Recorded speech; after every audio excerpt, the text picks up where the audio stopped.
Jemaat dipersilakan duduk kembali. Shalom. Ada sukacita, amin.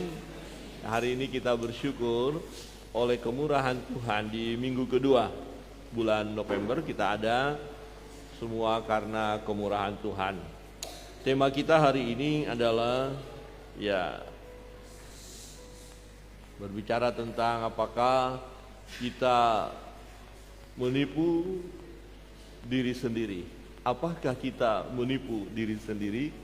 Nah, ini satu pertanyaan yang sangat penting dan fakta kalau kita melihat ternyata kita ada di dalam penipuan kepada diri sendiri sebagai orang Kristen. Sebagai orang Kristen. Nah, apa maksud firman Tuhan ini untuk kita? Dalam Yakobus pasal 1 ayat 19, saya akan membaca untuk kita sekalian sampai 27 ayat 19. Firman Tuhan berbunyi demikian. Hai saudara-saudara yang kukasihi, ingatlah hal ini.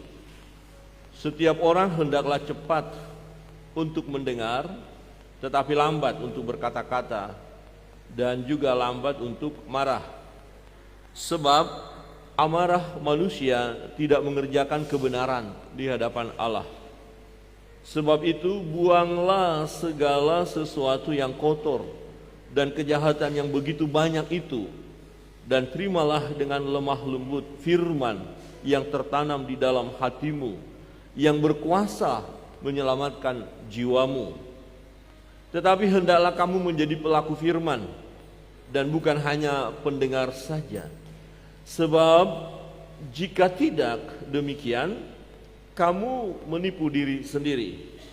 Sebab jika seorang hanya mendengar firman saja dan tidak melakukannya, ia adalah seumpama seorang yang sedang mengamat-amati mukanya yang sebenarnya di depan cermin. Baru saja ia memandang dirinya, ia sudah pergi atau ia segera lupa bagaimana rupanya.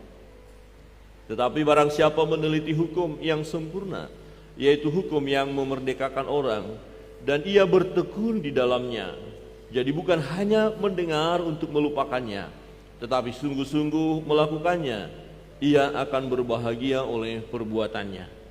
Jikalau ada seorang menganggap dirinya beribadah, tetapi tidak mengekang lidahnya, ia menipu dirinya sendiri, maka sia-sialah ibadahnya. Ibadah yang murni dan yang tak bercacat di hadapan Allah Bapa kita ialah mengunjungi yatim piatu dan janda-janda dalam kesusahan mereka, dan menjaga supaya dirinya sendiri tidak dicemarkan oleh dunia. Bapak Ibu Saudara yang terkasih dalam Tuhan, kita melihat kebenaran firman Tuhan dalam Yakobus ini dikatakan bahwa di ayat 22, tetapi hendaklah kamu menjadi pelaku firman dan bukan hanya pendengar saja. Sebab jika tidak demikian, kamu menipu diri sendiri. Ya, jika tidak demikian dikatakan, kamu menipu diri sendiri. Adakah kita dalam hidup ini pernah menipu diri sendiri, atau sedang menipu diri sendiri, atau kadang-kadang menipu diri sendiri, atau selalu menipu diri sendiri? Ya, sebagai orang percaya, kita harus menghindari diri kita dari penipuan diri sendiri. Wah, yang sering kita dengar, wah saya ditipu oleh si A, si B. Tapi pernahkah kita berkata, saya tipu diri saya? Saya sudah menipu diri saya. Ternyata jika kita lihat kebenaran firman Allah, semua kita pasti berkata, aku sudah pernah menipu diriku, atau aku sedang menipu diriku, atau aku selalu menipu diriku sendiri. Ya, bukan orang lain yang menipu aku. Memang pernah orang lain menipu aku, tapi acap kali aku menipu diriku sendiri. Dan kita harus menghindari, jangan sampai kita tipu diri sendiri. Bagaimana caranya supaya kita tidak menipu diri sendiri? Mungkin lebih tepat tahu dulu apa sih maksud menipu diri sendiri. Oh Pak Pendeta, saya nggak paham, saya nggak pernah menipu diri saya. Ya, menipu orang lain, ya pernah, sering, kadang-kadang. Tapi kalau menipu diri sendiri. Tetapi ketika kita lihat kebenaran firman ini, mungkin kita akan setuju dan berkata, betul, aku pernah di sana, aku sedang ada di sana. Penipuan kepada diri sendiri. Nah, apa yang dimaksud dengan menipu diri sendiri? Nah, firman Tuhan berkata begini, mendengar firman tetapi tidak melakukan adalah tindakan menipu diri sendiri. Mendengar firman, tahu firman, tapi tidak melakukannya, itu menipu diri sendiri. Atau itu membohongi diri sendiri, tahu tetapi pura-pura tidak tahu. Itu sama dengan bersandiwara.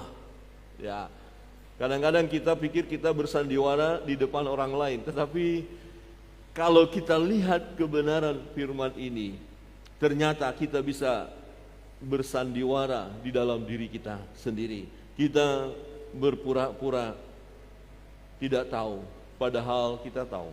Kita menipu diri kita. Ya. Jadi jelas yang dimaksud firman Allah, menipu diri sendiri adalah ketika kita tahu, kita sudah dengar kebenaran itu, tetapi kita tidak melakukannya. Pertanyaan, adakah Bapak Ibu pernah menipu diri sendiri? Pasti berkata, pernah. Ya, coba kita bersama-sama berkata, tipu diri sendiri. Tipu diri sendiri. 1, 2, 3. Tipu diri sendiri. Orang tidak tahu, kok bisa tipu diri sendiri? Saudara mungkin melihat kata-kata saya baik, bagus, tapi sebenarnya saya tahu kalau ada yang tidak bagus di dalam diri saya. Tapi saya akan berjuang menunjukkan penampilan yang bagus. Ya, memang satu sisi saya menipu Bapak Ibu, tapi yang dimaksud lebih lagi ada saya menipu diri saya, karena saya tahu ini hanya pura-pura saja. Saya tahu kalau saya senyum, sebenarnya dalam hati saya tidak senyum. Saya sedang gelisah, saya sedang takut, tapi saya pura-pura bahagia. Nah, itu saya menipu diri saya. Saudara tidak tahu. Ya, saya pura-pura baik, padahal sebenarnya saya nggak baik. Saya tahu kalau saya tidak baik. Saya pura-pura senyum, saya pura-pura senang bagi Bapak Ibu, tapi sebenarnya saya nggak senang dengan Bapak Ibu. Saya tahu itu, tapi Bapak Ibu tidak tahu. Jadi lebih condong adalah kita tahu bahwa diri kita sering menipu diri sendiri. Betul atau betul? Sekarang coba lihat kiri kanan dan katakan, jangan tipu-tipu diri sendiri. 1, 2, 3. Jangan tipu-tipu diri sendiri. Tapi Bapak Ibu, ini pasti tiap hari kita ada di sini. Pasti. Kenapa? Ya karena kita anak-anak Tuhan. Jadi firman ini kepada orang percaya, kepada orang Kristen, kepada orang yang punya kitab suci, punya Alkitab, kepada orang yang dengar khotbah. Kepada yang dengar khotbah. Aduh, hari ini saya dengar khotbah. Terus bagaimana dong? Ya, saya tahu kebenaran. Nah, bagaimana caranya supaya kita tidak berada dalam lingkaran situasi yang terus-menerus menipu diri sendiri. Kebenaran yang pertama, kita harus membuang segala yang kotor dan jahat yang ada di dalam diri kita. Ayat 21 berkata begini, sebab itu buanglah segala sesuatu yang kotor. Buang segala sesuatu yang kotor dan kejahatan yang begitu banyak itu. Dan terimalah dengan lemah lembut firman yang tertanam di dalam hati. Jadi yang pertama adalah harus ada perjuangan dari Bapak Ibu, dari saudara. Tahu ketika saudara sedang melakukan hal yang tidak baik, saudara tahu apa isi hati saudara. Saudara tahu apa yang jahat, apa yang kotor di dalam diri kita. Saya tahu. Nah, ini nggak bisa kita hanya cukup berdoa, Tuhan tolong angkatlah daripadaku segala kejahatan ini. Tapi kita tidak berjuang. Saudara harus berusaha. Memang kekuatan kita terbatas, tetapi kita perlu inisiatif daripada kita untuk membuang segala sesuatu yang kotor dan yang jahat itu yang ada di dalam diri kita. Sebab ketika kita tidak mau membuang yang jahat, yang kotor itu, terlalu susah kita melakukan firman Allah. Kira-kira begini, yang jahat, yang kotor apa di dalam diri kita? Oh, banyak sekali. Firman Tuhan katakan, yang kotor dan kejahatan yang begitu banyak itu. Kalau saudara daftar kejahatan saudara, kalau saudara daftar kekotoran kita dalam hidup ini, wah banyak sekali. Orang tidak tahu, tapi kita tahu. Rasul Paulus pernah berkata begini, keinginan-keinginan daging itu, hal-hal yang jahat itu, matikanlah. Nah, jadi perbuatan itu harus dari kita.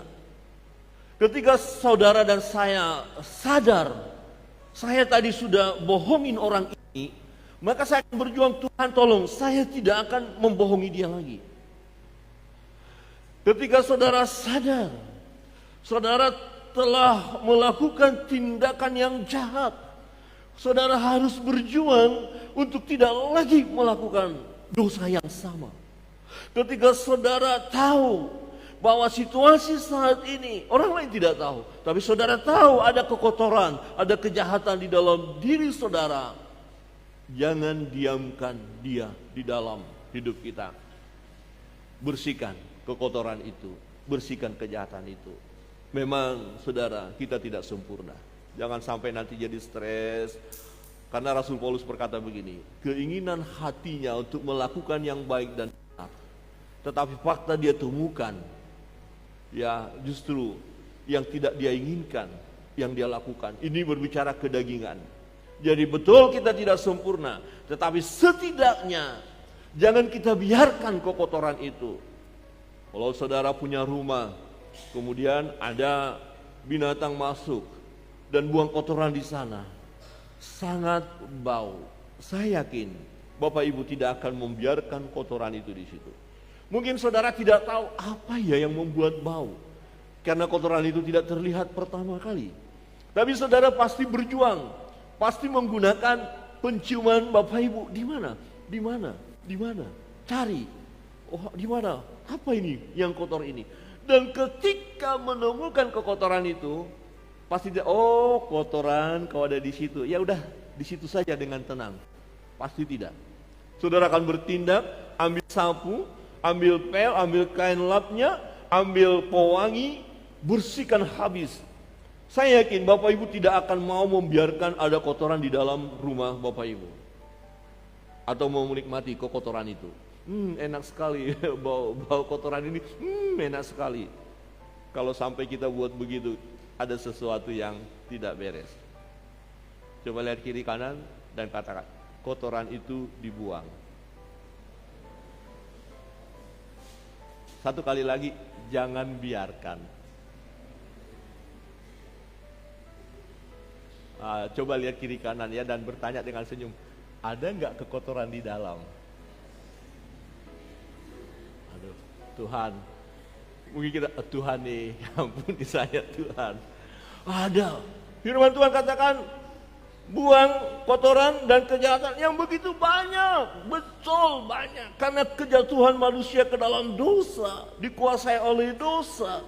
Untuk hal yang jahat, kita nggak perlu ajarin seseorang. Naluri itu sudah ada, sudah menurun dia. Tetapi puji Tuhan, Roh Kudus bekerja. Roh Kudus bekerja. Roh Kudus bekerja. Kamu tadi melakukan hal yang jahat itu. Kamu tadi sudah berbohong. Kamu sudah merancangkan yang jahat.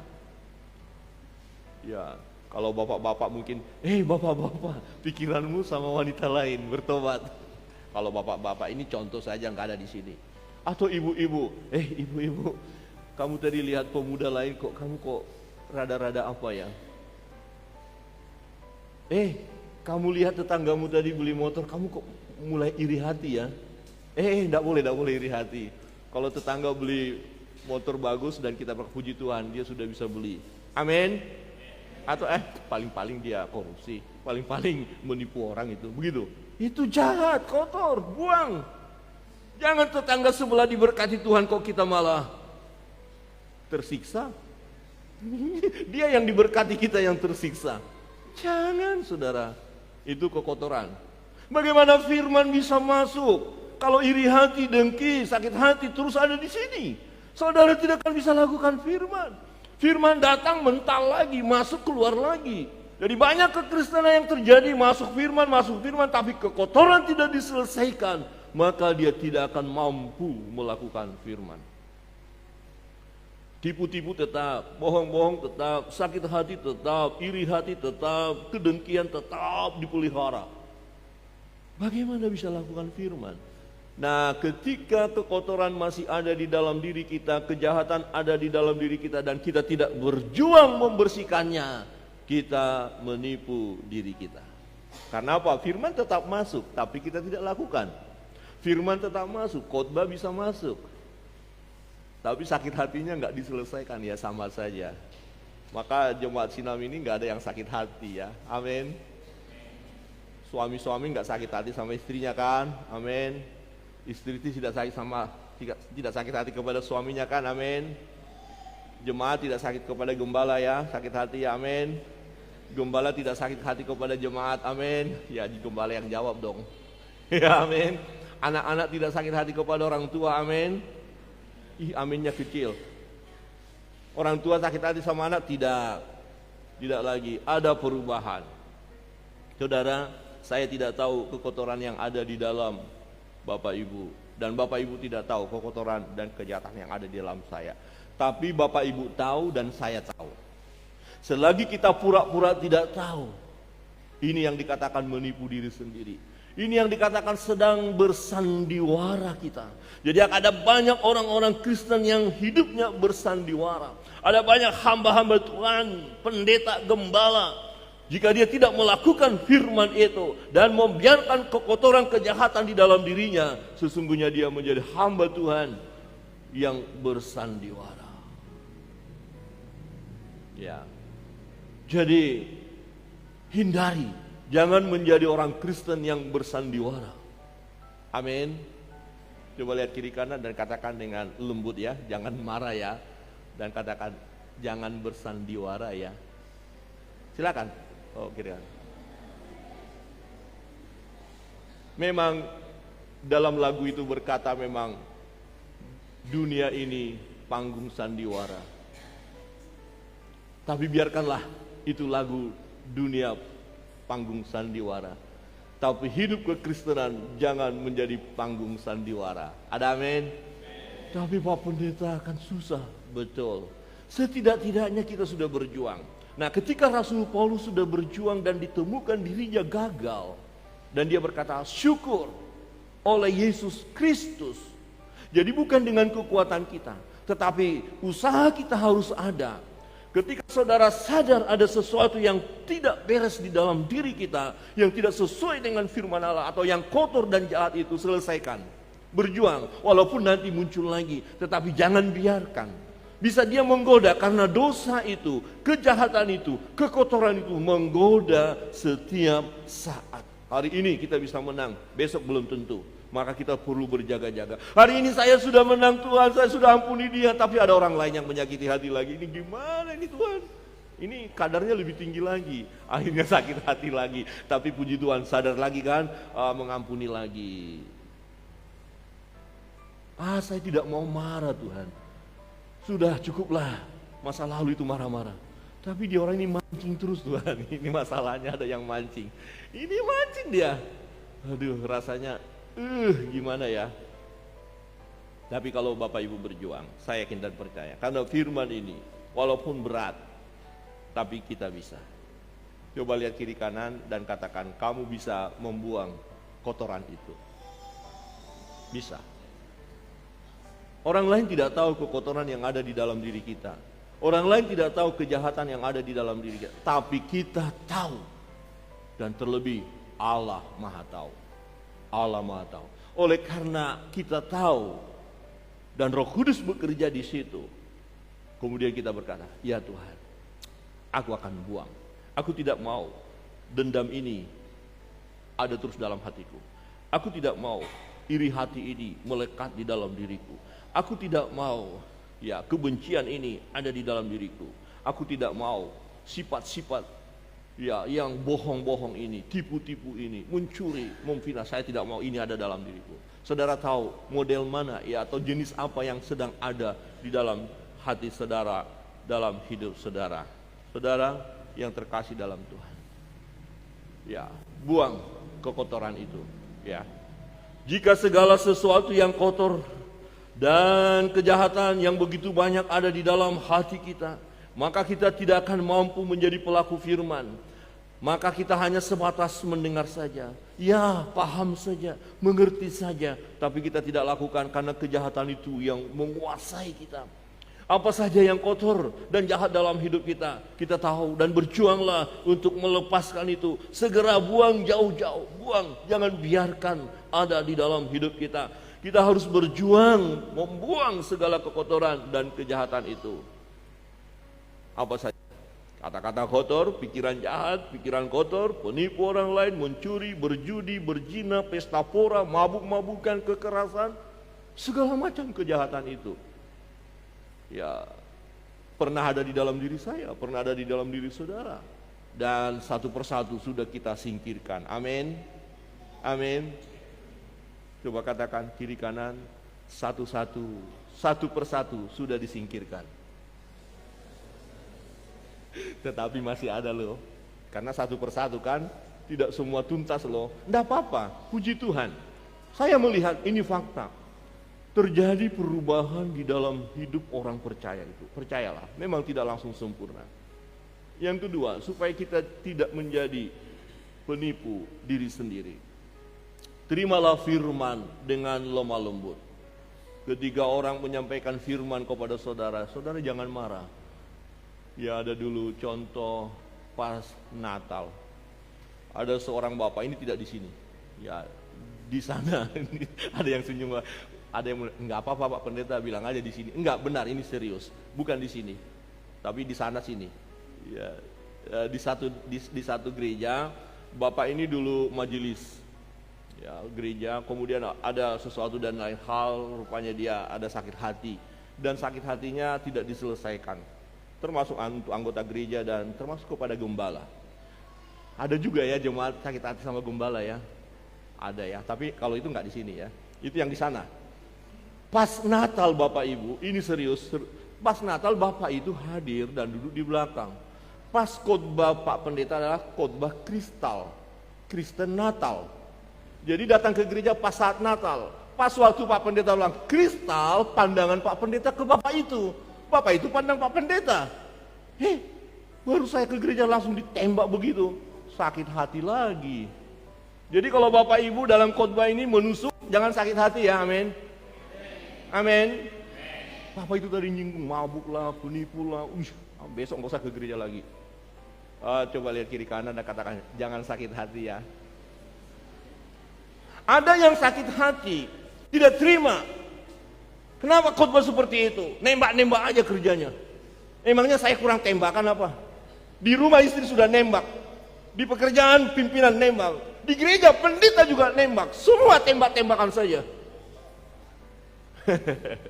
Tapi di sini tidak ada. Waktu ditembak langsung, aduh kenapa pendeta? Puji Tuhan, saya hari ini kena. Ada amin? Semua kena? Haleluya. Firman itu pedang bermata dua. Bukan hanya Bapak Ibu yang kena, saya pun kena. Serius, saya kena. Apakah saya sudah menjadi orang yang suci? Tidak, saya tahu kejahatan saya.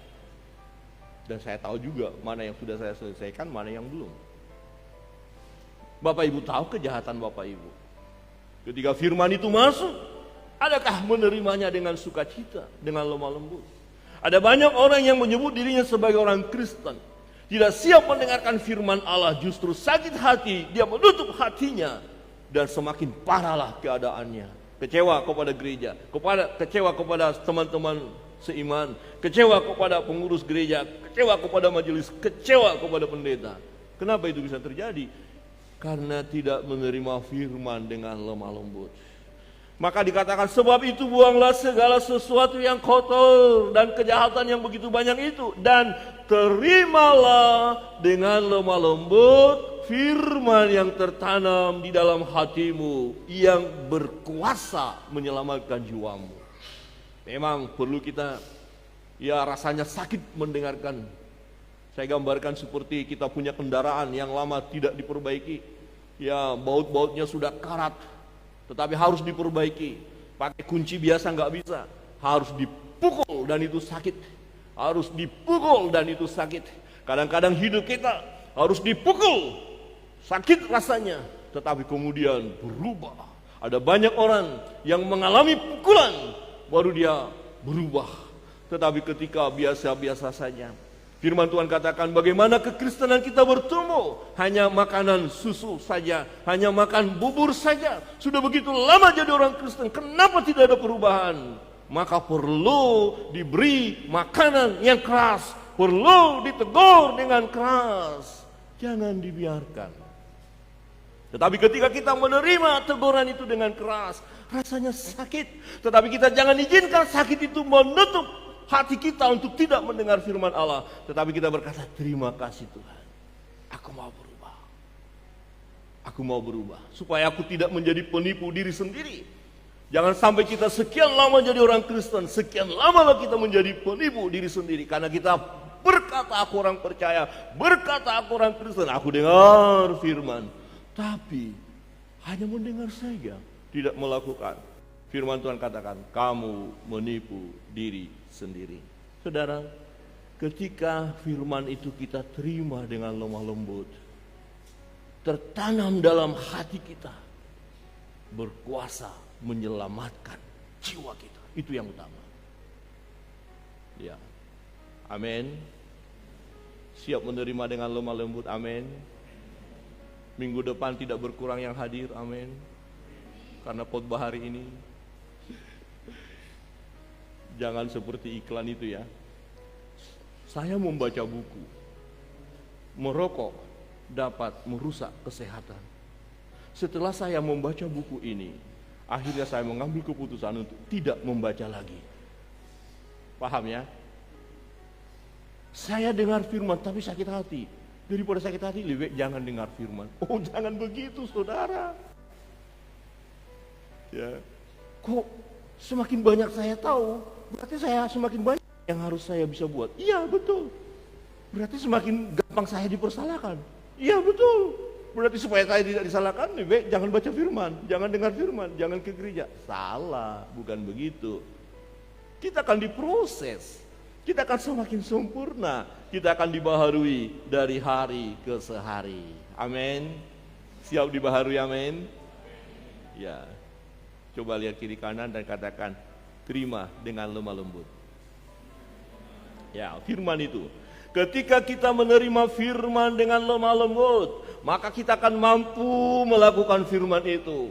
Waktu ada yang menegur kita, ada yang menasehati kita, ada yang mengingatkan kita akan kebenaran, ada yang memberikan firman kepada kita, dan betul itu untuk saya. Dan kita berkata, terima kasih Tuhan. Ada sahabat saya, ada saudara saya, ada khotbah yang saya dengar hari ini, terima kasih Tuhan.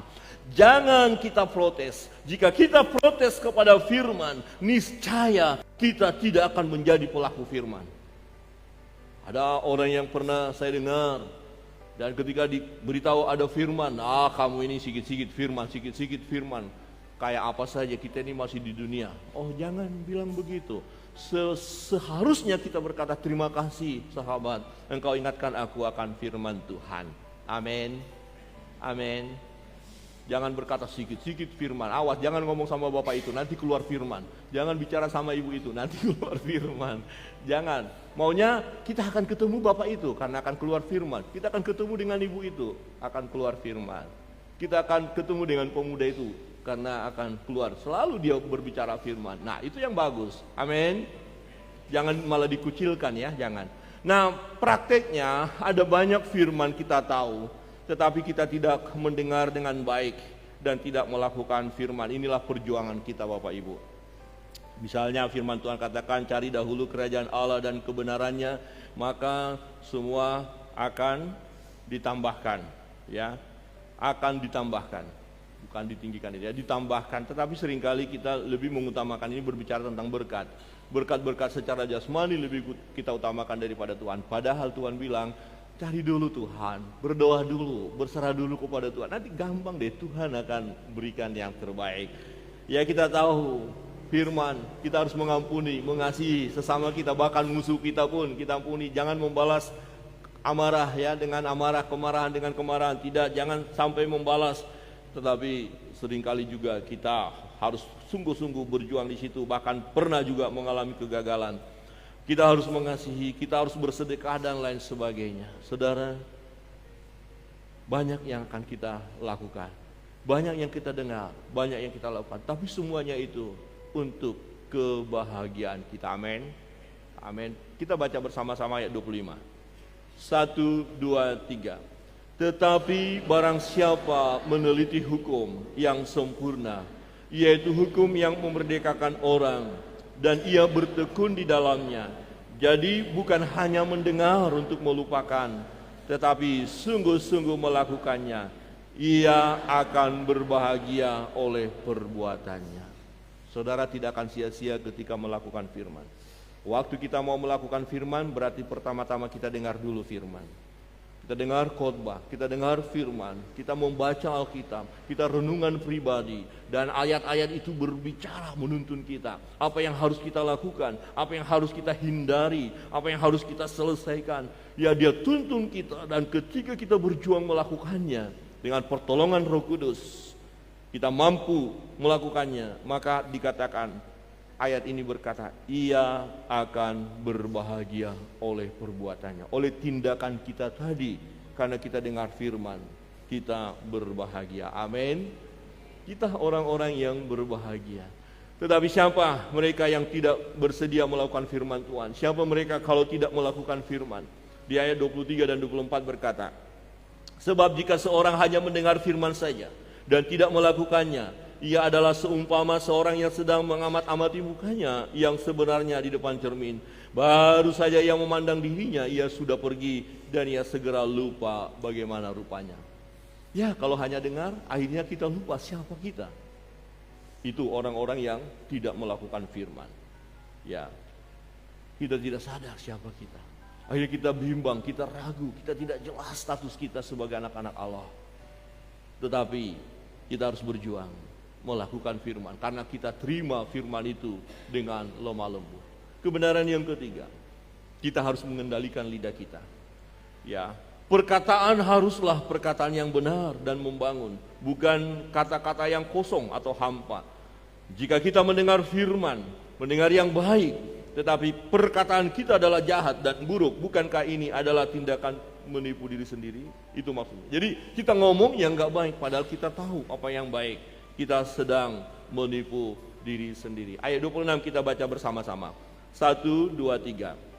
Jikalau ada seorang menganggap dirinya beribadah, tetapi tidak mengekang lidahnya, ia menipu dirinya sendiri. Maka sia-sialah ibadahnya. Kita beribadah. Tiap-tiap hari kita ibadah kepada Allah. Ya, kita dengar firman-Nya. Dan mari berjuang, kendalikan lidah. Banyak ayat firman Tuhan berbicara betapa dahsyatnya lidah yang kecil ini. Sama seperti api yang kecil bisa membakar hutan yang luas. Bisa membuat hal yang mengerikan sekali. Lidah kecil, tak bertulang pula itu. Dan bahaya kalau bertulang, ya. Memang lidah tak bertulang. Dia, wah, putar-putar dia. Maka A di sini, di sana bisa Z. Ya, nah kita jangan seperti itu. Lidah kita harus kita kendalikan, karena kita tahu kebenaran sudah ada di sini. Kita terima dengan lemah lembut sebagai orang-orang yang beribadah kepada Allah. Maka lidah kita pun, kata-kata kita pun adalah kata-kata yang membangun, yang sehat, yang baik, yang manis didengar. Ada amin? Amin. Coba lihat kiri kanan dan katakan manis didengar. Bapak Ibu Saudara yang terkasih dalam Tuhan, kebenaran firman Tuhan mengingatkan kita supaya kita sebagai orang Kristen, sebagai orang percaya, jangan menjadi orang Kristen yang bersandiwara, jangan menjadi orang Kristen yang tipu diri sendiri. Ya, bahkan juga jangan tipu orang lain ya.